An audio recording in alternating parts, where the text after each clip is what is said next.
নোয়ার তৈরি জিনিস খোটার মতো দেখা যায় যে আব্দুল্লাহ খোটা নিয়ে যায় বন্দুকের ভিতরে ঢুকা দিল।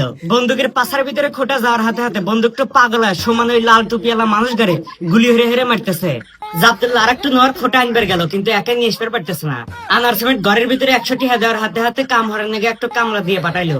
দুইজন মিলে আবার নোয়ার খোটাটা নিয়ে এসে বন্দুকের পাশার ভিতরে ঢুকে দিল। বন্দুকটা এক দাঁড়ছে সমানে গুলি হেরে ওই লাল মানুষ গাড়ি মারি হালাইছে।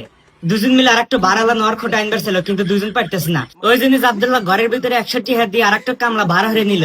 আনার সময় হইলো কি একাই দুজনের শক্তি নিয়ে ওই নোয়ার খোটার তলে সব লাল মানুষ গাড়ি ফালায় বর্তমান হালাইতেছে একবারে। বিশাল বড় একটা বন্দুকের গুলি খড়ি যাওয়াতে মাহে গেছিল, যার দেয়া মেশিনের ভিতরে বন্দুকের গুলি যাওয়ার হাতে হাতে সবকিছু মুছে পরিষ্কার হয়ে দিছে। এত বড় বন্দুকের গুলি এখন আর একটা মেশিনের ভিতরে ঢুকাইছে। ওই বড় বন্দুকের গুলি কেটে কেটে ছোট ছোট হয়ে লাখ লাখ বন্দুকের গুলি বানাইতেছে। বন্দুকের গুলিগুলো টাউনে এসে জড়ো হইতেছে। ঘরের ভিতর থেকে একটা মালতলা গাড়ি বাড়াইছে, ওই গাড়িটা বন্দুকের গুলি নিয়ে এসে বন্দুকের পাশার ভিতরে ঢুকে দিতেছে। ওই লাল মানুষগুলো সব বন্দুকের ফ্যাক্টরিতে আক্রমণ হয়ে বেড়াচ্ছিল, কিন্তু বন্দুক আকার গুলি হেরে হেরে মারতেছে। গাইস, তুমি যদি মুসলিম হয়ে থাকো তাহলে এই সুন্দর ছবিটার জন্য লাইক আর সাবস্ক্রাইব করো।